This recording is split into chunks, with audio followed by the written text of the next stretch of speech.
আউযুবিল্লাহি মিনাশ শাইতানির রাজিম বিসমিল্লাহির রহমানির রহিম। সুপ্রিয় দেশবাসী, আসসালামু আলাইকুম ওয়া রাহমাতুল্লাহি ওয়া বারাকাতুহু। ইন্ডিয়ার সেনাপ্রধান বাংলাদেশে এসেছিলেন এবং সেখানে তিনি সাংবাদিক সম্মেলনে বলেছিলেন যে বাংলাদেশে আমরা নির্বাচিত সরকারের সাথে সুসম্পর্ক রাখতে চাই। বাংলাদেশের নির্বাচিত সরকারের সাথে সুসম্পর্ক রাখতে চাই, এর অর্থটা দাঁড়ালো যে তিনি বাংলাদেশে যে বর্তমান সরকার আছে ডক্টর মোহাম্মদ ইউনূস তার সাথে সুসম্পর্ক রাখতে চান না। কেন চান না এটা সর্বমহলেই জানেন এবং আমি এই বিষয়ে দু একটা কথা বলতে চাই। বাংলাদেশ যখন গত 5 তারিখের বিপ্লবের পর ছাত্র জনতার যখন শেখ হাসিনা ভারতে গিয়ে আশ্রয় নিল, তারপর থেকেই বাংলাদেশের যে একটা কর্তৃত্ব, বাংলাদেশের সকল স্তরে যে ভারতের যে একটা নীতি নির্ধারণী একটা ফোরাম ছিল, বিশেষ করে রয়ের যে একটা দাপট ছিল, সেই দাপটটা তাদের খর্ব হয়ে যায় এবং শেখ হাসিনাকে একটা পুতুল সরকার হিসেবে বাংলাদেশে রেখে তাদের সকল আইন কানুন এবং তাদের ভারতের স্বার্থের জন্য এই শেখ হাসিনাকে তারা ব্যবহার করেছে। তো শেখ হাসিনা সরকার যখন বিদায় নিয়ে চলে গেল ছাত্র জনতার অভ্যুত্থানের পর, তারপর থেকে এদেশে সরকার হিসেবে যিনি দায়িত্বে নিলেন তিনি হলেন ডক্টর মোহাম্মদ ইউনূস। তো ডক্টর মোহাম্মদ ইউনূস এমন একজন ব্যক্তি যে বিশ্বের তার যে একটা সুনাম, তার যে একটা পরিচিতি এবং তার যে একটা খ্যাতি রয়েছে, এই খ্যাতির কারণে বাংলাদেশের সকল বিষয় তিনি বিশ্বের সকল ধনী রাষ্ট্র বলেন বা বিশ্বের যে সকল সামাজিক সংস্থাগুলো আছে, বিশেষ করে জাতিসংঘ সহ মানবাধিকার যে কমিশন আছে, এইসব বিষয়ে সবার সাথে সুসম্পর্ক আছে হলো ডক্টর মোহাম্মদ ইউনূসের। তো ভারত আমাদের প্রতিবেশী দেশ, সেখানে একটা সরকার আছে। তো সে সরকার যে বাংলাদেশের বা এশিয়া মহাদেশের মধ্যে যে একটা কর্তৃত্ব ছিল এবং এশিয়া মহাদেশের যে একটা প্রতিনিধি বা বড় রাষ্ট্র হিসেবে তারা তাদের যে রিপোর্টটা জাতিসংঘে পেশ করত, তার মাঝখানে আমাদের বাংলাদেশের রিপোর্টটাও তারাই দিত প্রায়। তো মানে তাদের অনুকূলে যেসব ভালো সুযোগ সুবিধা পেত, ঠিক সেরকম একটা মেসেজ তারা জাতিসংঘে দিত। তো ডক্টর মোহাম্মদ ইউনূস যখন এই দেশের সরকার হলো, তখন কিন্তু তাদের এই ইয়েটা মানে যে বাংলাদেশ সম্বন্ধে যে ধারণাটা তারা বিশ্বের বুকে প্রসার করে সেখানে একটা ব্যত্যয় সৃষ্টি হলো এবং বাংলাদেশের ডক্টর মোহাম্মদ ইউনূস বিশ্বের সকল যে সামাজিক সংগঠনগুলো আছে বা সংস্থাগুলো আছে, অর্গানাইজেশনের যেসব মুখপাত্র আছে, তাদের সাথে সুসম্পর্ক থাকার কারণে তো এখন আর ভারতের মুখ থেকে বাংলাদেশের কথা শুনতে চাচ্ছে না। তারা সরাসরি বাংলাদেশের ডক্টর মোহাম্মদ ইউনূসের রিপোর্ট এবং তার কথার উপর অনেকটাই ডিফেন্স করে চলছে, যার কারণে ইন্ডিয়ার এখন খুব সমস্যা হয়ে গেছে। তারপরেও আমাদের দেশ ভৌগোলিক কারণে দেখা যাচ্ছে যে ভারতের মাঝখানে অবস্থান করার কারণে অনেক ক্ষেত্রেই আমরা বাংলাদেশের মানুষ, সাধারণ মানুষ মনে করতো যে আমরা ভারতের সাহায্য ছাড়া চলতে পারবো না, বিশেষ করে ভারতের পণ্য ছাড়া আমরা বাংলাদেশ চলতে পারবো না। কিন্তু এত 6 মাস হয়ে গেল, এখন তো ভারতের সাথে আমাদের অনেক ক্ষেত্রেই দেখা যাচ্ছে আমদানি রপ্তানি অনেক অংশে কমে গেছে। তো কই আমরা তো বাংলাদেশে তেমন কোনো পরিবর্তন দেখতে পাইনি। এবং এভাবে যদি কোনো সরকার নিজের থেকে শক্তিশালী এবং নিজের সম্পদকে সুষ্ঠু ব্যবহারের মাধ্যমে নিজের জনসম্পদকে যদি কাজে লাগিয়ে একটা দেশ স্বনির্ভরশীল হতে চায়, তাহলে অবশ্যই তাদেরকে নিজের পায়ে দাঁড়াতে হবে।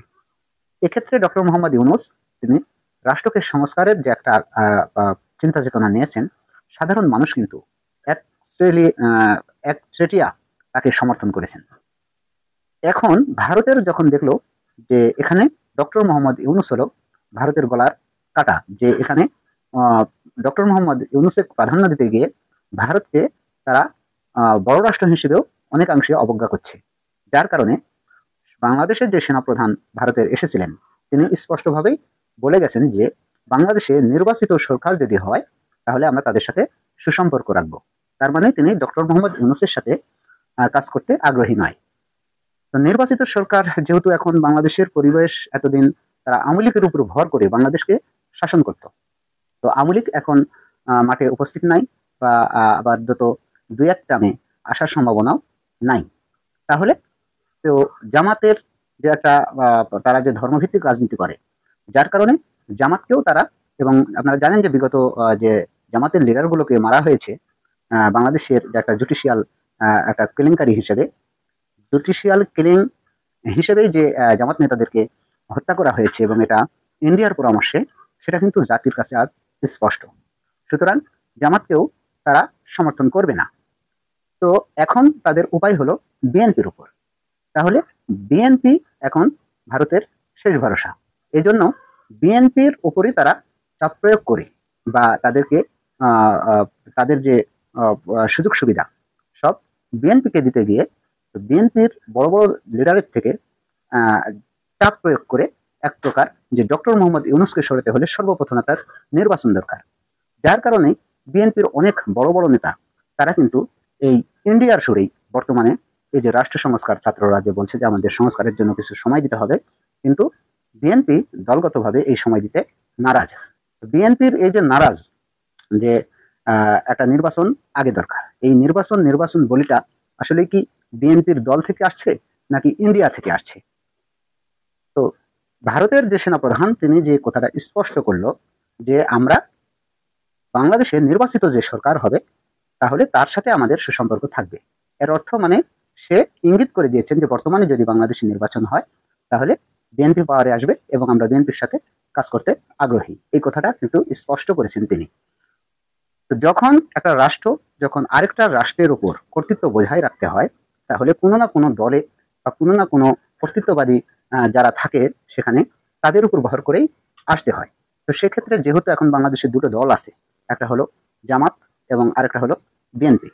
তো অনেকাংশেই বিএনপি বড় দল হিসেবে সবাই যেটা মনে করছে বা ইন্ডিয়াও সেটা মনে করছে যে এখন নির্বাচন হলে বিএনপি পাওয়ারে আসবে বা আসার সম্ভাবনা বেশি। যার কারণে তারা বিএনপির মাধ্যমেই কিন্তু এই চাপটা বেশি দিচ্ছে। এখন দেখেন যে বিএনপির নেতারা যে কথাগুলো বলছে তার কিছু কথাগুলো আপনারা একটু চিন্তা করুন। যে তারা বলছে রাষ্ট্র সংস্কার করবে হচ্ছে নির্বাচিত সরকার, এক। দ্বিতীয়ত হলো যে এদেশে সুষ্ঠু একটা নির্বাচন দরকার, যেটা ইন্ডিয়ার দাবি। তো ইন্ডিয়া কি এই সুষ্ঠু নির্বাচন গত 15 বছরে একটা বারও দাবি করেছে শেখ হাসিনার কাছে? তারা কিন্তু করেনি। কারণ শেখ হাসিনা রাতে ভোট করেছে, পুলিশ প্রশাসন দিয়ে ভোট করিয়েছে, তারপরে আপনার বিনা ভোটে সরকার হয়েছে। তবুও কিন্তু এই ইন্ডিয়ার মুখ থেকে একটা টু বাক্য, বরঞ্চ ভোট হওয়ার আগে, ভোটের রেজাল্ট আসার আগে তারা শেখ হাসিনাকে স্বাগত জানিয়ে বসে থাকে।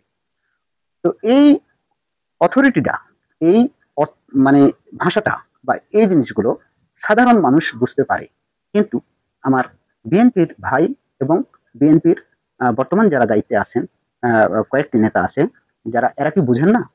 নাকি এরা ক্ষমতাতে মানে এতই মানে উতালা হয়ে গেছে যে আমাদের নির্বাচন চাই? তো নির্বাচন চাইতে হলে আপনাদেরকে এখন বর্তমান যে পরিবেশ বাংলাদেশে আছে তাতে কিন্তু নির্বাচনের পরিবেশ নেই। সেটা হলো যে পুলিশ প্রশাসন, আইন বিভাগ এবং সর্বস্তরেই কিন্তু বিগত সরকারের যে আমলারা আছে সেই আমলারাই কিন্তু বর্তমানে পাওয়ারে আছে বা সবাইকে সরানো সম্ভব হয়নি। তাহলে এখানে ভোটে যেহেতু আওয়ামী লীগের পটটাই বিএনপি বেছে নিয়েছে, সুতরাং এই সকল আমলারা এখন বর্তমানে বিএনপির পক্ষে কাজ করতে আগ্রহী হবে বা বিএনপিকে ক্ষমতায় আনতে বিভিন্ন সুযোগ সুবিধা দিতে পারে যে আশঙ্কা জনগণ করে। তো এই জন্য আসলে যারা দিনের ভোট রাতে নিয়েছে, এমনকি মরা মানুষের ভোটটাও দেখিয়েছে এবং তারা পুলিশ এবং প্রশাসন দিয়ে ভোট করেছে। এমনকি নির্বাচন যদি আবার যদি একটা দেয়া যায় বাংলাদেশে, তাহলে গত 5 তারিখের যে স্বাধীনতা, সত্যি যে স্বাধীনতা বাংলাদেশে এই প্রায় 2-2.5 হাজার ছাত্র জনতার জীবন দিয়ে যে স্বাধীনতা অর্জন করলো, তার কি কোনো মূল্য থাকলো এদেশে? আর একটা বিষয় সেটা হলো কি, বাংলাদেশ কোনোদিন মানে স্বনির্ভরশীল হোক, আত্মনির্ভরশীল হোক, পৃথিবীর মানচিত্রে একটা স্বনির্ভরশীল দেশ হয়ে দাঁড়াক, একথা ইন্ডিয়া কখনোই চাইবে না। কারণ এখানে ইন্ডিয়ার সাথে স্বার্থ একটা বিসর্জন যাবে।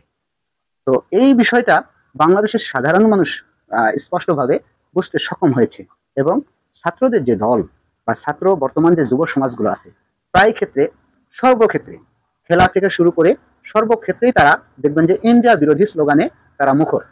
এখন যদি বিএনপি ওই একই পথে হাঁটে, আওয়ামী লীগের পথেই যদি বিএনপি হাঁটে এবং সেই ইন্ডিয়াকে যদি বাংলাদেশের কর্তৃত্বে নিয়ে আসে বা ইন্ডিয়ার কথা মতো প্রেসক্রিপশন মতো যদি বাংলাদেশ চালাতে চায়, তাহলে কি এই ছাত্র বা এই জনগণ, বাংলাদেশের এই যুব সমাজগুলো কি আসলেও বিএনপিকে মেনে নেবে? তো এই বিষয়ে হয়তো স্পষ্ট আরো কিছুদিন আমাদের যেতে হবে। তো বাংলাদেশে আমরা এমন একটা সরকার চাই, সেটা যে সরকারি পরবর্তীতে আসুক বা রাজনীতি করুক, বর্তমান ডক্টর ইউনূস সহ, যে এই ইউনূস সাহেবের পরবর্তী যেসব সরকার আসবে, তারা যেন ইন্ডিয়ার মানে প্রতিবেশী হিসেবে যতটুকু তার সাথে সম্পর্ক থাকা দরকার ততটুকুই থাকবে, কিন্তু তার যেন এই যে স্বামী স্ত্রীর সম্পর্ক যাতে আবার গড়ে না ওঠে, এবং আমাদের দেশের আমাদের চেতনা, আমাদের বাঙালি চেতনা এবং আমাদের দেশের জনগণের স্বাধীনতা, সার্বভৌমত্ব এবং তাদের সাথে আমাদের সম্পর্ক থাকবে প্রতিবেশী হিসেবে এবং ন্যায্যতার হিসেবে। কিন্তু এখানে কোনো কর্তৃত্ববাদ হিসেবে কোনো বাংলাদেশে যারাই রাজনীতি করতে চাবে, সেটা বাংলাদেশের যে কোনো দল হতে পারে, বিএনপি হতে পারে, আওয়ামী লীগ হতে পারে, জামাত হতে পারে, আমরা জনগণ কিন্তু এটা কখনোই সেসব দল থেকে আশা করিনি এবং ভবিষ্যতেও করব না। সুতরাং আমরা জনগণ যদি পরবর্তীতে আমরা নির্বাচনে যদি আমাদের স্বাধীনতা সার্বভৌমত্ব টিকিয়ে রাখতে হয়, তাহলে অবশ্যই ইন্ডিয়া বিরোধী যারা, যে রাজনৈতিক দল শক্ত অবস্থান গ্রহণ করবেন এবং ইন্ডিয়ার প্রভাবমুক্ত যে দল বাংলাদেশে কাজ করতে পারবে, আমরা শুধুমাত্র সেই দলকেই সমর্থন করব এবং বাংলাদেশের জনগণ সেই দলকেই সমর্থন দেবে বলে আমরা প্রত্যাশা করি। তো ধন্যবাদ সবাইকে। আসসালামু আলাইকুম রহমতুল্লাহ।